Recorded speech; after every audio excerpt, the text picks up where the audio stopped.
Hello friends, మన ఛానల్లో ప్రతిరోజు వీడియో రావాలంటే భయ్యా మీ సపోర్ట్ ఖచ్చితంగా కావాలి. మీరు లైక్ చేయండి, షేర్ చేయండి, అదేవిధంగా కామెంట్ చేయండి. మీ సపోర్ట్ ఉంటే ప్రతిరోజు వీడియోలు అయితే వస్తాయి. మన మహేదర్ భయ్యలాగా మీరు డబ్బులు కొడితే నేను వీడియోలు చేస్తానని అన్నాం. లేకపోతే మన నాన్వేషణలాగా కాంట్రవర్సీలు క్రియేట్ చేయను. ఇక మన సొల్లు ఫర్ యూ లాగా మనకు సొల్లు అయితే చెప్పను. జెన్యూన్గా వీడియోలు చేస్తాను కాబట్టి మీరు కూడా జెన్యూన్గా లైక్ చేయండి, షేర్ చేయండి, కామెంట్ కూడా పెట్టండి. ఇక టాపిక్లోకి వెళ్ళిపోతే తలపతి విజయ్ ఇండియాలోనే one of the biggest super star. ఇక సౌత్ ఇండియా విషయానికి వస్తే, ఎక్స్పెషల్లీ తమిళనాడు విషయానికి వస్తే తలపతి విజయ్ సినిమా హిట్టా ఫ్లాపా అనే టాక్తో సంబంధం లేదు భయ్య. సినిమా వచ్చిందా కలెక్షన్స్ పరంగా హిట్ అవ్వాల్సిందే. ది గోట్ అనే మూవీ అంత అద్భుతంగా ఏమి ఉండదు భయ్య, కానీ 400 కోట్ల పైన రాబట్టిస్తుంది. లియో కూడా అంతే. విజయ్ సినిమాలు ఫ్లాప్ సినిమా కూడా హిట్ రేంజ్లో కలెక్షన్స్ రాబడతాయి. యావరేజ్ సినిమాలు అయితే బ్లాక్ బస్టర్ రేంజ్లో కలెక్షన్స్ రాబడతాయి. ఇక హిట్ అయిందా 500 కోట్ల పైన గ్రాస్ అయితే రాబట్టిస్తుంది భయ్య.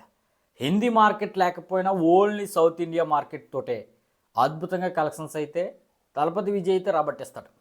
ఇక్కడ వరకు బాగానే ఉంది. ఒక సినిమాకి 100 కోట్ల పైన రెమ్యూనరేషన్ కూడా తీసుకుంటాడు. ఇదంతా బాగానే ఉంది భయ్య.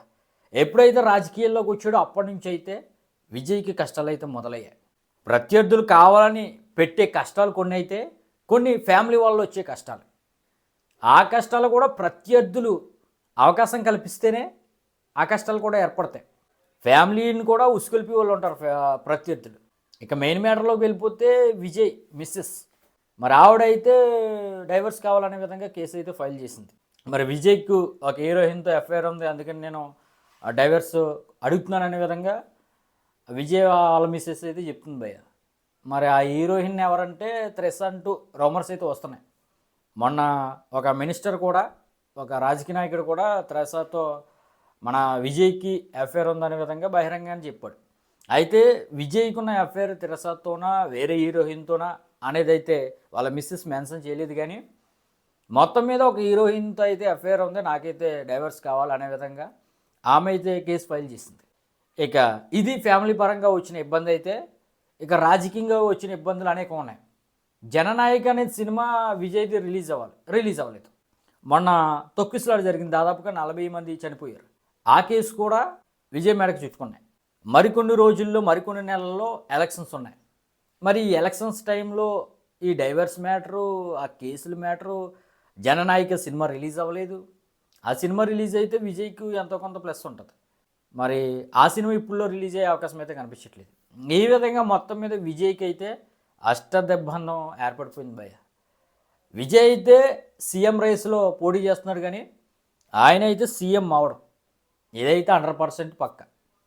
నెక్స్ట్ ఎలక్షన్స్కి ఏమైనా ట్రై చేయలేము, కానీ సీఎంకి ప్రజెంట్ అయితే సీఎం అయితే అవడు. కానీ అసలు ఎంతవరకు సీట్లు వస్తాయి, ఎంతవరకు పోటీ ఇస్తాడు, విజయ్ ఫ్యాన్స్లో అతనికి వచ్చే అభిమానులు మీటింగ్లు లక్షల్లో వస్తున్నారు విజయ్ పెడుతుంటే. మరి వాళ్ళందరూ ఓట్ల కింద మారుతాయా లేదా అనేది ఎలక్షన్స్ తర్వాత మనమైతే తెలుసుకోబోతున్నాం. మనం కాయిన్కి ఒకవైపు ఎప్పుడు చూడకూడదు. ఒక తప్పు జరిగిందంటే 2 వైపుల నుంచి మిస్టేక్ ఉండే అవకాశం అయితే ఉంది.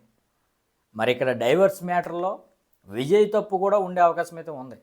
కానీ ఈ టైంలో రాజకీయంగా తన తొలి అడుగు వేస్తున్న టైంలో ఏ విధంగా డైవర్స్ ఇష్యూలు రావటం, లేదంటే తన ప్రెస్టీజియస్ ప్రాజెక్ట్ సినిమా ఆగిపోవడం, ఏ విధంగా తొక్కిసలాట జరిగిపోయి ప్రజలు చనిపోవడం, ఇవన్నీ కూడా ఓట్ల మీద ఎఫెక్ట్ అయితే చూపిస్తాయి. చూడాలి భయ్య, విజయ్ ఏ విధంగా దిగ్బంధన నుండి ఎదుర్కొని ఏ విధంగా ఎలక్షన్స్లో పోటీ చేస్తాడు, ఏ విధంగా ఎంత మాత్రం ప్రభావం చూపుతాడు అనేది అయితే మనం తెలుసుకోవాల్సి ఉంది, తెలియాల్సి ఉంది. మరి మీ ఒపీనియన్ అయితే కింద కామెంట్ అయితే చేయండి.